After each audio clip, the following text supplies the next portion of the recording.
Torpedoes scream through the starlit void as laser fire erupts among the besieged ships of the Chalnoth defenders over Zephyria. The Carthian invasion fleet presses their attack, poised to wipe the colony from existence. All seems lost, with the Galactic Council powerless to intervene. Then a new fleet warps in. It's the humans, led by the legendary Admiral Philip Foster. The Council, watching remotely, gasps in collective shock as the human ships shred into the Carthian invaders with ruthless precision. Volleys of plasma rounds and blazing beams of anti-protons shatter Carthian shields and boil through hulls. Human fighters swarm like angry hornets, cutting down the enemy with merciless efficiency. Outnumbered and outmatched, the surprised Carthians crumple before the ferocious human assault. It's an awesome display of power, a chilling reminder of humanity's martial prowess. And it turns out, humans and Chalnoth have been secret allies for years, covertly sharing technology and intelligence. The Carthians, a cruel empire bent on conquest, made a grave mistake underestimating the humans. As the battle subsides, the grim visage of Admiral Foster fills the Council's view screen. He speaks with ironclad authority, demanding an audience to discuss this new galactic order. The Council has no choice but to acquiesce. Unbeknownst to all, the stunning victory was the product of a clandestine research pact between the two races, a Hail Mary born of desperation in the face of Carthian aggression. The destiny of the galaxy now hangs by a thread. A new epoch has begun, with humanity at the vanguard. The future will be written in the vacuum of space, one bloody engagement at a time. The stunning victory at Zephyria sent shockwaves rippling through the galaxy. As the dust settled and the Carthian fleet limped away in defeat, the Galactic Council scrambled to make sense of the new balance of power. An emergency session was hastily convened, with representatives from 100 worlds clamoring for answers about the sudden emergence of humanity as a major player on the cosmic stage. Parsecs away, Admiral Philip Foster and his second-in-command, Captain Marcus Valerius, stood before the United Earth government's top brass in a stark, unadorned briefing room. President David Sheridan, a tall, gaunt man with piercing gray eyes, leaned forward in his seat, his hands steepled before him. "Gentlemen," he said, his voice a low rumble, "it appears we have some explaining to do." Defense Minister Rajesh Singh, a stocky, barrel-chested man with a neatly trimmed beard, nodded in agreement. "The cat's out of the bag now, sir. The Galactic Council will have questions, and we need to be ready with answers." Admiral Foster, his uniform still smudged with the grime of battle, stepped up to the holographic display in the center of the room. "Mr. President, esteemed members of the Cabinet, what you witnessed today was the culmination of a 20-year partnership between humanity and the Chalnoth." He paused, letting the weight of his words sink in. "A partnership that has been kept secret from the galaxy at large, until now." The room fell silent as the Admiral pulled up a series of images on the display. Sleek, angular ships bearing the insignia of the Chalnoth Defense Force filled the screen, followed by schematics of advanced propulsion systems and energy weapons. "It all began with a chance encounter," Foster continued, "between one of our exploration vessels and a Chalnoth science ship 2 decades ago." As he spoke, the scene shifted, the briefing room melting away to reveal the shimmering void of deep space. A small, boxy human ship drifted alongside a larger, more streamlined Chalnoth vessel, their running lights blinking in the darkness. "It was a meeting that almost ended in disaster," Foster narrated, "but instead it led to a revelation." The scene shifted again, this time to the interior of the Chalnoth ship. A group of human and Chalnoth scientists huddled around a glowing holographic display, their faces etched with a mixture of excitement and stubborn persistence. "Our two species had more in common than we realized," Foster went on. "We shared a common enemy, the Carthian Empire, and we knew that alone, neither of us stood a chance against their might." Back in the briefing room, President Sheridan leaned back in his chair, his expression pensive. "So we formed an alliance," he said, picking up the thread of the story. "A secret pact to share our knowledge and resources, to build the weapons and ships that could tip the balance in our favor." "Exactly, sir," Admiral Foster confirmed. "Project Prometheus, we called it, a joint research program that pushed the boundaries of what we thought was possible. The breakthroughs we achieved together, the technologies we developed, they're what allowed us to stand toe-to-toe with the Carthians today and come out on top. But even as the room buzzed with a sense of triumph, a new tension crept into the air. Minister Singh cleared his throat, his expression grave. "I'm afraid the victory at Zephyria may have been just the opening salvo," he said, calling up a new set of images on the display. "Our intelligence suggests that the Carthians are mobilizing for a full-scale invasion of Earth in the Chalnoth homeworld. They mean to crush our alliance before it can threaten their dominance." President Sheridan's eyes sharp, his eyes hardening with drive. "Then we have no choice," he said, rising to his feet. "Admiral Foster, you and your fleet will lead a preemptive strike against the Carthians' key military installations. Buy us the time we need to shore up our defenses and prepare for the coming storm." Foster snapped to attention, his fist thumping against his chest in a crisp salute. "Yes, sir. We'll hit them hard and fast before they know what's coming." As the meeting adjourned and the UEG's leaders dispersed to attend to their duties, a sense of urgency permeated the air. The true scope of the conflict that lay ahead was just beginning to come into focus, and the fate of not just humanity, but the entire galaxy hung in the balance. The Prometheus project had given them a fighting chance, but the road ahead would be long and bloody, with no guarantee of victory. Light years away, in the heart of the Carthian Empire, Emperor Malachi Dracaris sat upon his throne of black diamondoid, his pale, gaunt face twisted into a scowl. "So," he hissed, his voice dripping with contempt, "the humans and the Chalnoth think they can defy us? They think their pitiful alliance can stand against the might of the Carthian Empire?" General Zolara Krell, a towering, broad-shouldered figure clad in armor the color of dried blood, stepped forward, her eyes glinting with fierce anticipation. "This is an opportunity, my lord," she said, her voice a low, eager growl. "A chance to test our strength against a worthy foe, to crush them utterly and cement our supremacy once and for all." But Prime Minister Lyra Soren, a slender, silver-haired woman with calculating eyes, raised a cautionary hand. "We must be prudent, my emperor," she urged, her tone measured and even. "A war with the humans and the Chalnoth could prove costly, both in resources and lives. Perhaps a diplomatic solution could be reached, one that avoids unnecessary bloodshed." Emperor Dracaris' eyes flashed with nearly unleashed rage. "Diplomacy?" he spat, his fist clenching around the hilt of his ceremonial blade. "The Carthian Empire does not negotiate with lesser species. We conquer them, or we grind them to dust beneath our boots." He rose to his feet, his dark robes billowing around him. "General Krell, you have your orders. Prepare our forces for the invasion. We will teach these upstarts the price of defiance." As the Carthian war machine rumbled to life and the galaxy braced for the coming storm, the Galactic Council found itself caught in the crosswinds of change. Ambassador Altair, a slender blue-skinned Zephyr with iridescent eyes, worked tirelessly behind the scenes, rallying support for the human Chalnoth cause. "Their alliance represents our best hope for lasting peace," he argued, his voice ringing out in the council chambers. "We must stand with them or risk being swept away by the tides of war." But even as the battle lines were drawn and the drumbeats of war grew louder, questions remained. What other secrets did the Prometheus project hold? What other marvels of technology and ingenuity lay hidden, waiting to be unleashed upon the battlefield? Only time would tell, as the fate of humanity and all alien species hung in the balance, poised on the knife's edge between salvation and destruction. The stars blurred into streaks as Admiral Foster's fleet dropped out of hyperspace, materializing deep within Carthian territory.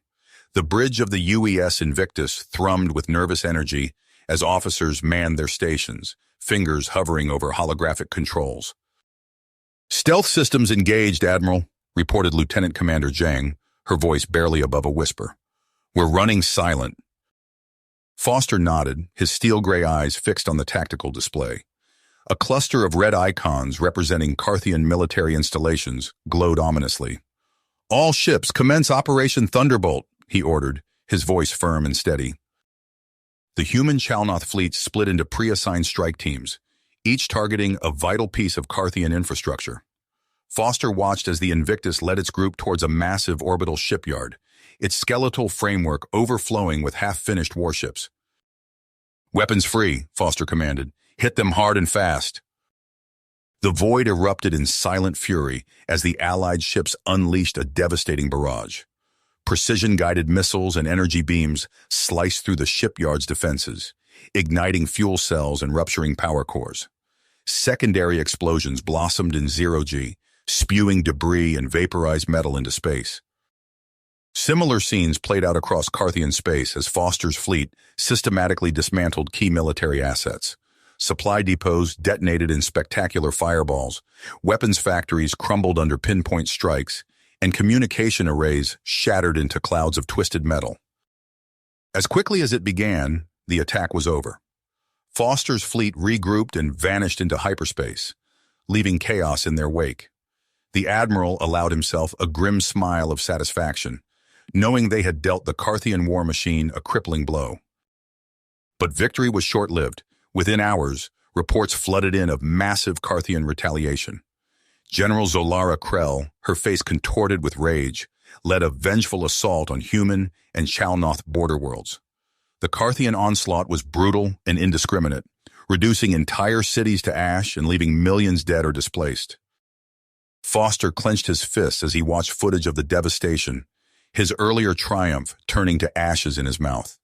The conflict had escalated beyond their worst fears, threatening to engulf the entire galaxy in all-out war. It was Ambassador Altair who finally brokered a fragile ceasefire, his tireless efforts in the Galactic Council paying off. As the guns fell silent, leaders from all factions converged on the neutral world of Axiom Prime for an emergency summit. The negotiations were tense, with accusations and counter-accusations flying. President Sheridan and Emperor Dracarys faced off across the conference table, neither willing to give ground. The air crackled with barely held-back hostility as diplomats and military advisors whispered urgently to their leaders. It was during a particularly heated exchange that the bombshell dropped. Counselor Zephyr Arcturus, a respected member of the Galactic Council, was exposed as a double agent. Evidence revealed his role in secretly arming the Carthian Empire, playing both sides against each other to maintain his own power. The revelation sent shockwaves through the assembly. Trust, already in short supply, evaporated entirely. As chaos threatened to derail the talks, an unexpected voice cut through the din. "Enough!" Prime Minister Lyra Seren of the Carthian Empire rose to her feet, her silver hair gleaming under the harsh lights. "This bickering solves nothing. We stand at a crossroads, continue down this path of mutual destruction, or forge a new way forward together." All eyes turned to her as she outlined her proposal, a joint peacekeeping force, drawing from all factions, dedicated to maintaining galactic stability. The idea was met with initial skepticism, but as discussions progressed, a glimmer of hope emerged. After days of intense negotiation, the Galactic Peacekeeping Initiative was born. Admiral Foster found himself appointed as its supreme commander, with General Krell as his Carthian counterpart. It was a tenuous arrangement, built on shaky trust and shared desperation. As the first joint training exercises began, Foster watched human, Chalnoth, and Carthian personnel working side by side. Old enemies became uneasy allies, united by a common purpose. But the Admiral knew the real challenges lay ahead. Somewhere out there, Counselor Arcturus lurked in the shadows, his plans in ruins but his ambition undiminished. And beyond the known galaxy, unseen threats gathered, waiting for their moment to strike. The Galactic Peacekeeping Initiative would face trials that would test it to its very limits, and beyond. A decade passed, and the Galactic Peacekeeping Initiative grew from a fragile alliance into a robust force for stability. On Axiom Prime, the gleaming headquarters of the GPI buzzed with activity. Admiral Philip Foster strode through the corridors, nodding to the diverse mix of human, Chalnoth, and Carthian personnel. His comm unit chimed, "Admiral, urgent transmission from Earth." Foster's brow furrowed as he ducked into a secure briefing room. President David Sheridan's hologram materialized, his face grim.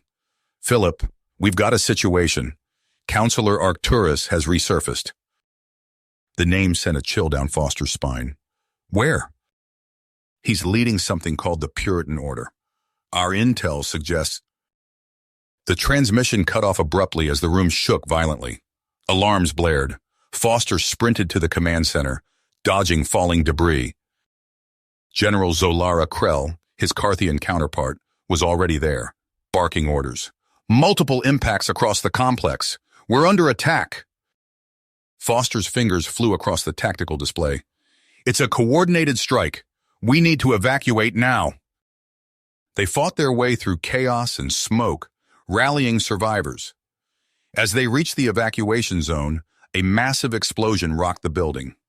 Foster and Krell were thrown clear, tumbling into an emergency shuttle moments before it launched. The shuttle streaked away from Axiom Prime, the GPI headquarters crumbling behind them. Foster's expression resolute as he watched the destruction unfold. "Where are we heading?" he asked the pilot. "Emergency protocols routed us to Harxius, sir. It's the nearest." Another explosion rocked the shuttle. "We're hit!" the pilot shouted. "Prepare for crash landing!" The shuttle plummeted through Harxius's atmosphere, smoke trailing behind it. Foster gripped his seat, bracing for impact. With a bone-jarring crunch, they slammed into the planet's surface. Hours later, Foster regained consciousness. He crawled from the wreckage, helping a dazed Krell to her feet. The barren landscape of Harxius stretched out before them, windswept and desolate. "We need to find shelter," Krell growled, her voice hoarse, "and a way to contact our forces." They trudged across the alien terrain, scavenging what supplies they could from the crash site. As night fell, they huddled in the lee of a rocky outcropping, watching the unfamiliar stars wheel overhead. "Do you think anyone knows we're here?" Foster asked, breaking the tense silence. Krell's eyes glinted in the darkness. "They'd better, or the Puritan Order will tear apart everything we've built." Days passed in a blur of survival and frustration. Foster and Krell, once uneasy allies, found their bonds strengthened by shared adversity. They were scouting for water when the sound of engines filled the air. A sleek craft descended, emblazoned with GPI insignia. Captain Marcus Valerius, one of Foster's most trusted officers, leapt out before it fully landed. "Admiral, General, thank the stars you're alive." As they boarded the rescue ship, Valerius briefed them on the chaos engulfing known space. The Puritan Order's attacks had destabilized the delicate balance of power. On the Carthian homeworld of Zalthos, Emperor Malachi and Prime Minister Soren had been ousted in a military coup. Foster's mind raced, piecing together strategies, even as exhaustion threatened to overwhelm him. "We need to regroup, gather our allies. The Puritan Order must be stopped before—" A proximity alarm blared. Valerius cursed. "Puritan fighters, they must have tracked us." The rescue ship jinked and rolled, evading enemy fire. Valerius threw himself into the pilot's seat, his hands dancing across the controls. "Hang on!" he shouted as he executed a series of bone-rattling maneuvers. They burst from Harxius's atmosphere, Puritan ships in hot pursuit. Foster watched in horror as a stray bolt of energy lanced through the cockpit, catching Valerius in the chest. The captain slumped forward, but his fingers never left the controls. With a final burst of speed, they jumped to hyperspace, leaving their pursuers behind.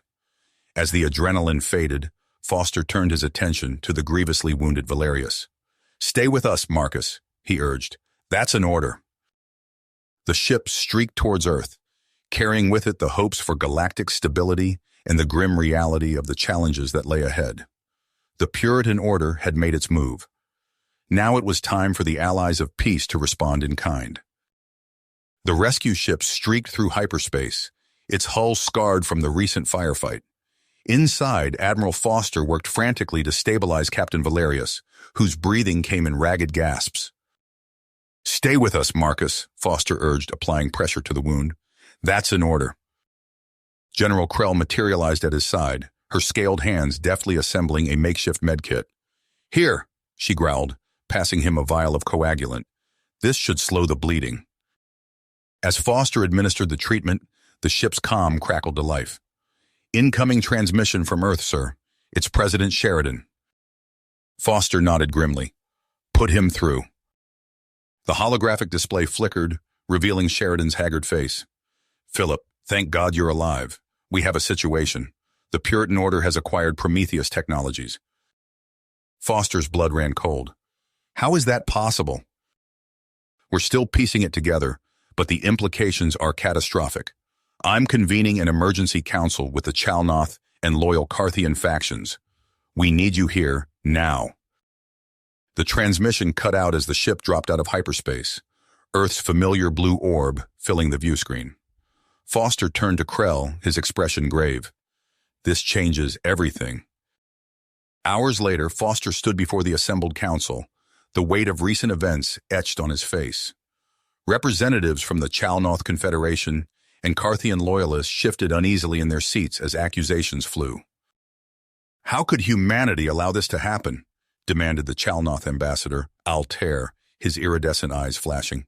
"The Prometheus project was supposed to be secure." Foster raised his hands, his voice steady.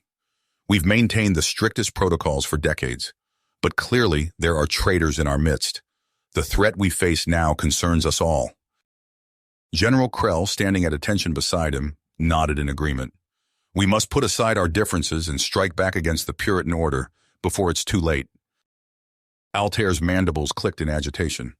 "And what assurances do we have that this technology won't be used against us once the conflict ends?" The room erupted in heated debate. Foster watched as President Sheridan conferred quietly with his advisors, their expressions grim. Finally, Sheridan stood, silencing the assembly. "We propose a joint counterstrike against Puritan strongholds," he announced, "and afterward, all Prometheus technologies will be neutralized. Permanently." A tense silence fell over the room. Foster met Krell's eyes, seeing his own tenacity reflected there. Whatever their past differences, they were in this fight together now. As the council adjourned, Foster's comm unit chimed. It was Captain Valerius, his voice weak but resolute.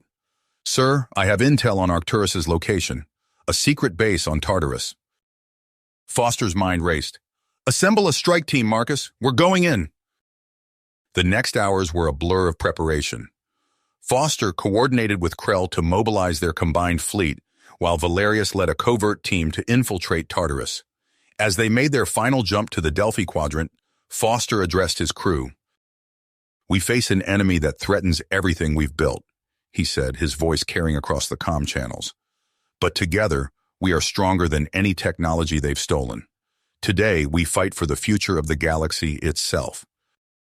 The words had barely left his lips when alarms blared across the bridge. Puritan ships materialized from hyperspace, their weapons already charging. "Evasive maneuvers!" Foster shouted as the first salvos tore through space. The battle for Tartarus had begun. You have reached the end of the story.